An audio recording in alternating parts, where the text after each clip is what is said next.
You could press the button to stop it. One works with a transmitter, the other works remotely and on its own. Those are the two types that we use. Are there any other devices? I know there's something such as a dog silencer. It's worked on some sort of radio frequency or sound frequency. No, no. In the 70s we had those, but there was a problem with those, and these all have their own frequencies now. You said you put the dog through some training with agitation, but was there any sort of simulated barking from other dogs that you... Yes, the kennel, we have dogs on either side of him. And what I do with dogs who are naive sometimes is I put a dog on the left and right of a naive dog, and usually the dog will respond to what they do. And I teased the other dogs, and they started barking and hitting the fence, and he was just kind of looking and observing. Any good watchdog would have hit the fence right away. And he didn't. That's why I remarked to Mike, I was kind of surprised that this was going on, because he's really a pretty laid-back German Shepherd. It took a lot to get him individually to join in. But in terms of any barking, did you simulate it where you had dogs barking in one area and had Brando out there to see Yes, if he would we respond? also left him outside. Him and I sat in the training room for quite a while and let him settle into the kennel. We have sections of 6. Where Brando was, there was 3 sections of 6. And the kennel aides go up and down to clean, feed, and water the dogs. Also to take training jobs, dogs that walk by. So we left them there for quite a while and looked out the window together to see if that would get him going. And even then, he really wasn't interested. And, you know, again, I think if, you know, if the situation continued long enough, any dog could be taught to.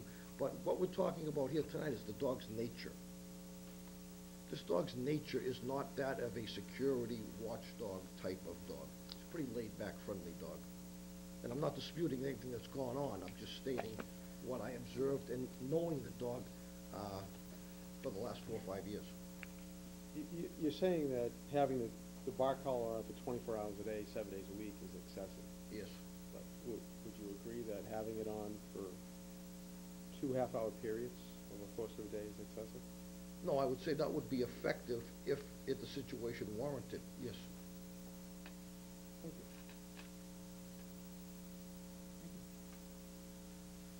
Any other questions? Thank you. Thank you. And one more witness, Dr. Catherine Rubel. Hi. I'm Dr. Catherine Rubel. With Mr. Blaine. Oh, Go to work again. You swear to tell the truth, the whole truth, and nothing but the truth, so help you God. I do. Thank you. All right, Dr. Rubel, can you tell the board who you are and what you do? Sure. I'm Dr. Catherine Rubel. I'm an animal behavior specialist. I work out of 3 veterinary referral hospitals in New England, where I see dogs and cats for behavior issues, including reactive or excessive barking. I see a lot of aggression, anxiety, more than kind of your standard fare, I guess, that you would get maybe for a trainer. Excuse me, doctor, before you go on, would you care to have me recite her CV? Oh, I was it's gonna, included I can in tell that. them a Would you? bit of my background. So, I've been studying animal behavior in college for 14 years. I have a bachelor's degree in behavioral psychology from Eastern Michigan University. I have a PhD in behavioral neuroscience from the University of Texas at Austin. And I came to Massachusetts to study at the Tufts University School of Medicine at the Animal Behavior Clinic there, where I did a 2-year postdoctoral studies, and now I have my own behavior service.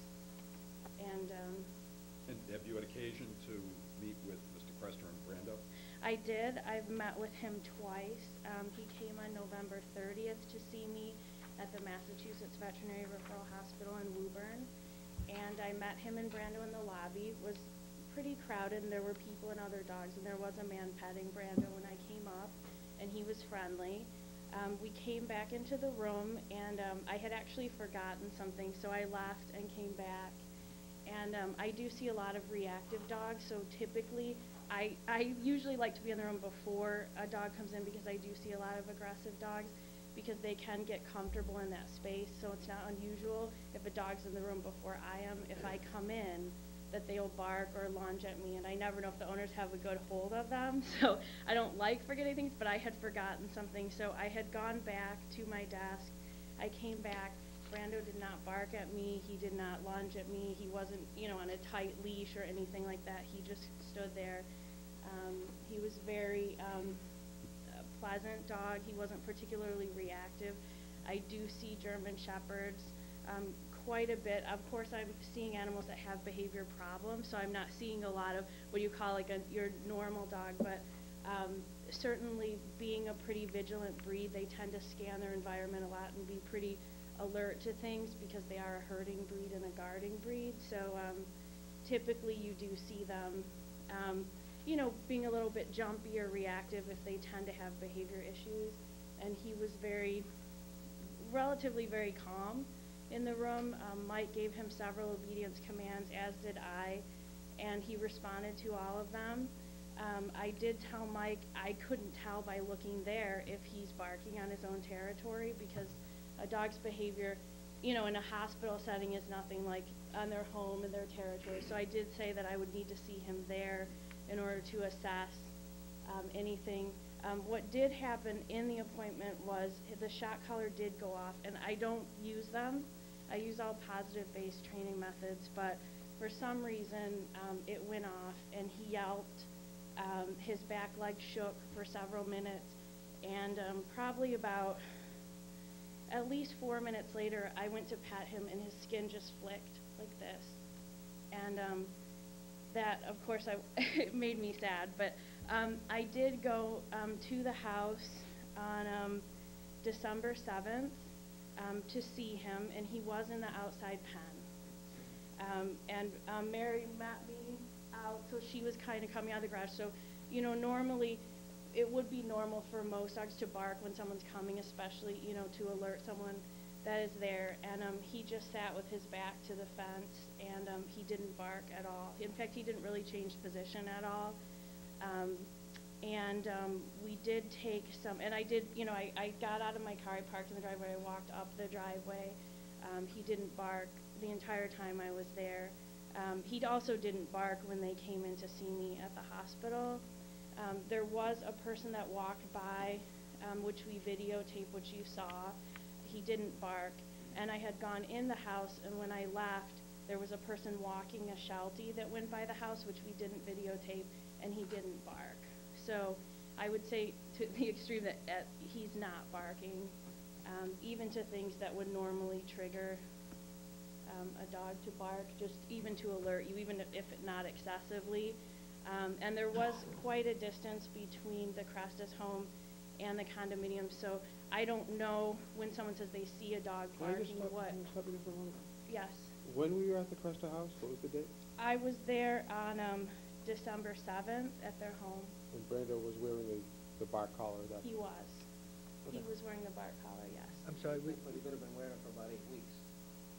I believe when Mike came in to see me, in fact, he had been wearing it like 7 weeks. So he would have been wearing it about 7 weeks. And do you think that from a behavior modification standpoint, an impact would have been made on the dog to affect its behavior so that it may not bark, or it normally would have?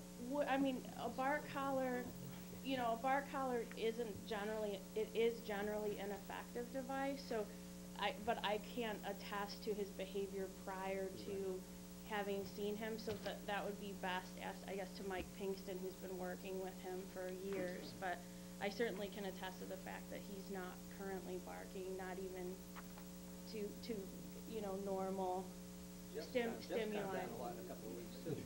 Yeah. So Adjust his behavior very quickly.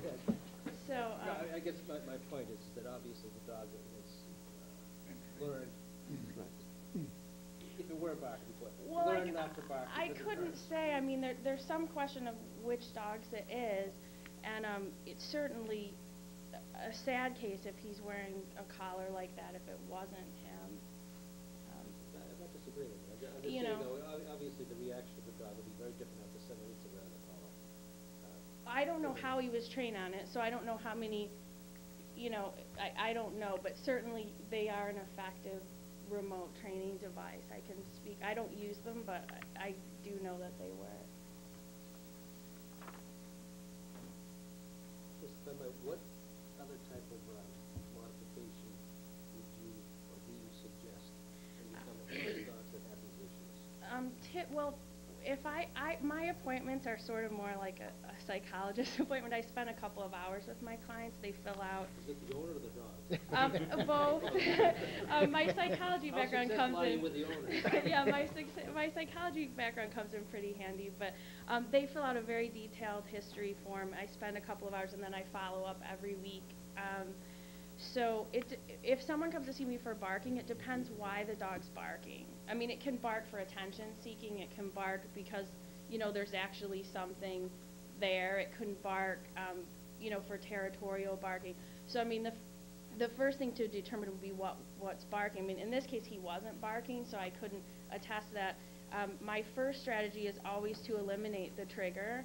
So some of the little dogs, like people said, they'll jump up on a particular piece of furniture or something and bark. You just cover up the window and, you know, you can resolve it that way. If it's barking in the house, I use a lot of general leader head collars, which you might have seen with Labrador retrievers that might pull. It goes over the muzzle and the back of the head. And I do use those for correcting barking in the house. But outside of the house, I like to teach a cease and desist command with a process called using shush cookies, actually. But you would actually get the dog barking, and I use a lot of what's called clicker training. It's sort of similar to what they use at SeaWorld or something where they use with the dolphins with the whistle. But I use a clicker, and I pair that with treats. And so I'd have the owners click and treat in between barks for periods of silence in order to teach a no bark command. Certainly, if you're looking for a remote collar when you're not home or you're not there, there's much better alternatives to a shock collar. I personally believe that it's inhumane for any of the dogs in this case. I don't know people as far as PhD or veterinary behaviorists who are using shock collars. What are the alternatives? I would say, I mean, there is the ultrasonic, it makes a sound when the dog barks. It emits a high-pitched ultrasonic sound that's aversive to them. I did include 2 studies. One is in German Shepherds where they were trained with a shock collar, and it shows fearfulness around the trainers even up to a year and a half after they were trained with the collar. They were looking at tail carriage and ear carriage and just things dogs do when they're anxious or nervous, and the dogs that were shocked are still showing this behavior. But I did include a study actually showing that the citronella collars are more effective than shock collars, and I know that Mike Pinkston said that it wouldn't be effective on a shepherd, but there were 2 shepherds in the study, and one of the dogs the shock collar didn't work for that the citronella collar What is did. the citronella collar? Basically, dogs and cats don't really like citrusy odors, so if you know, like mosquitoes, they have like the citronella candles. It's a similar odor, so what it does is when they bark at a certain frequency, there's a microphone and it will emit the odor, Okay. which to dogs is aversive. So it's a way that you can train them remotely.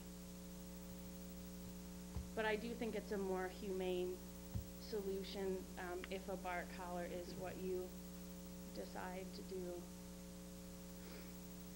I'm going to take a moment and turn the heat on. It's going to make a little bit of noise, so you're going to have to speak a little louder, but I think everybody, I'm looking at everybody here.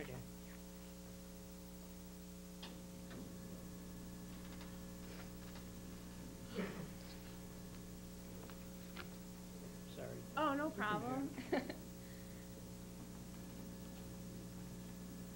I don't know if anybody had other questions. I know, you know, I know that there's some question, like I said, about which dogs are barking or where the barking's coming from. I guess at the distance at which people say they see the dogs barking, I'm just wondering what they see from that far away. Because I mean, from what I understand, in most of the testimony in the summer, they can't see anything. They just hear the dogs. Okay. So yeah, It's so only been, it's only when the foliage has fallen to the ground and they might catch a glimpse, as you can see from the photographs, of a dog in the far distance. Whether or not they can see the dog actually